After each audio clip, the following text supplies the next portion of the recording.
Hi guys, welcome to my channel, and for today's video we will unbox this Superman figure from Mayfax based on the comic book Batman Hush.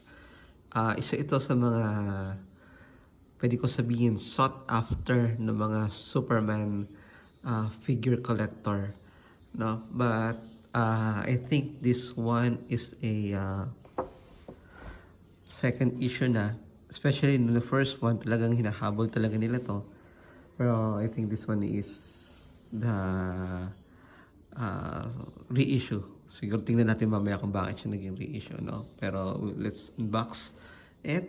Alright, so right now let's look into the box. Ito yung side niya. Okay, Batman Hush. Okay, ang ganda ng pagkaka-design. Then sa harap you will have this. You have the DC Mayfax logo here. Then we have Superman. Then yung figure, makita natin siya. Okay. Doon sa taas, ang ganda rin ng ganda rin ng design. Okay. On the other side, we have Batman Hush Superman. And so kung makikita niyo yung design ng Superman na to, kaya siya sought after. Isa sa mga reason is the design. Yan. Okay. And dito, ito na yung mga warnings. Choking hazard. At the back, we have a good design here at the back. Okay, so as you can see, we have Batman here. In the comics kasi they fought Okay, if you can see those green thing in Superman's arm and neck, no? Plant yan. He was controlled by Poison Ivy in the comic book series, and he fought Batman. Okay, sige, alright, unbox natin, tingnan natin siya.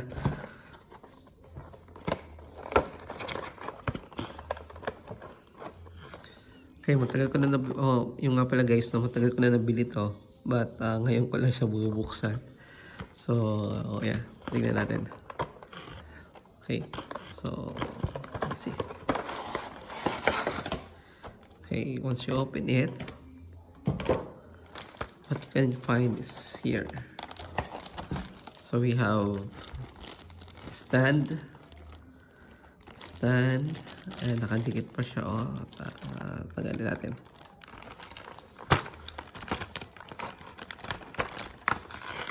Okay, so we have the stand here, and then we have this. What's this?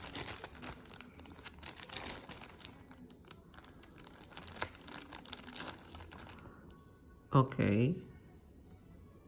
So what's the app? You need to download something. Okay. Here's Superman. So we have 1, 2, 3, 4 alternate hands, and then we have 1, 2, 3. Ito yung sa neck, ito yung sa kamay. So ayan yung ginamit ni Poison Ivy to control Superman, and we have 1 alternate head. Okay.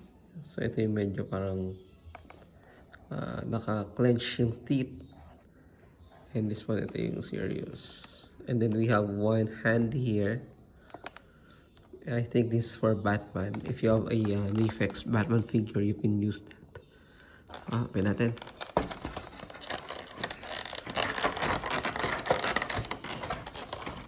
Okay, tagal ko ring hinintay itong figure na to. Pinangarap ba? Kasi medyo expensive siya compared to other Superman figure, no? Tsaka, this is my first time to have a Mayfix figure. I have McFarlane, I have Marvel Legends, of course, SH Figure Arts. Pero ngayon lang ako may McFarlane. Ngayon lang ako may Mayfix. Okay, so tingnan natin. Tingnan muna natin yung hand ni Batman. Meron daw special. Ayan. As you can see, there is a ring here. Actually, this is the kryptonite ring that Batman used when he fought Superman in the comics. Okay. Si Batman boys. Ayan, lagi handa. Okay, let's get the figure. Okay, so this Mayfix Superman. Okay. So, ward cape siya. So, pag ward cape, mas maganda You can create a lot of poses. Flight poses.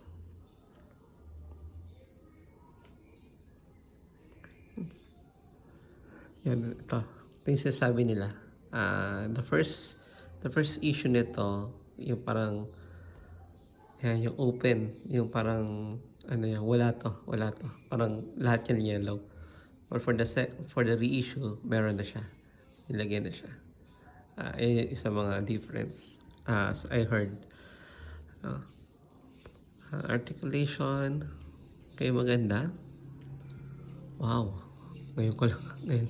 Lambot. No? Very flexible.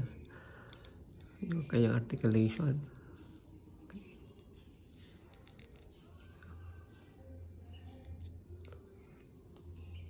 Wow. Okay. I was amazed on this kasi lambot niya. Kasi yung pinaka magandang articulation na encounter ko yung SH Figure Arts yung mga anime. Ang ganda talaga. But this one is different. Mas maganda siya actually. Mas maganda yung articulation niya. So with this articulation, swabe ang smooth. You can pose Superman in different poses.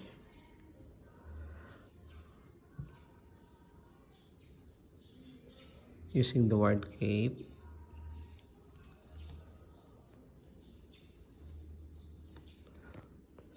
And something like that.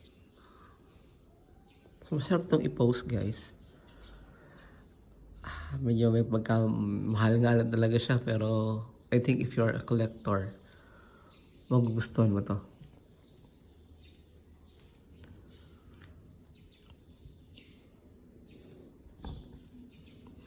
Okay, try natin siya itayo. Okay, so tingnan natin. Logo. Hangas natin. Ganda.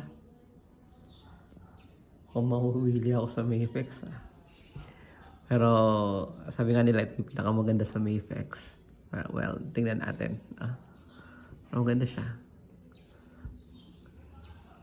Hindi rin siya ganun kalaki like McFarlane. I think parang ang height niya is parang we can compare it to Marvel Legends siguro or yung mga SH Figure Arts.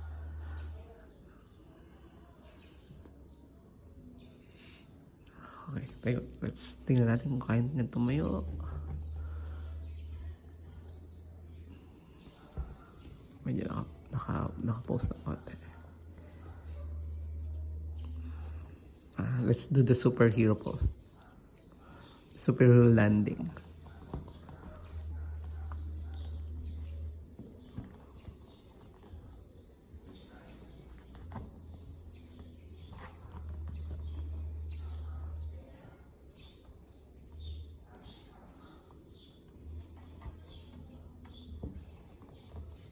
Okay.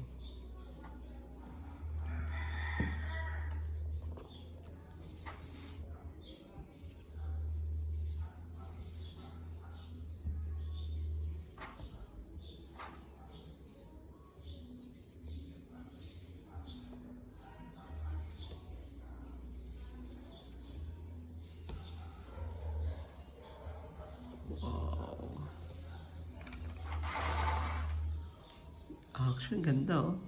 Ganda to sa if you are into toy photography. This one is good. Samahan mo ng Batman, di ba?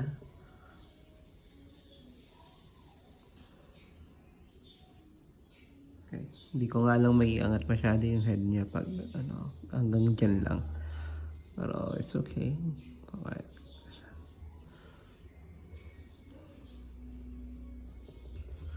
Okay, sige. I-post natin ito.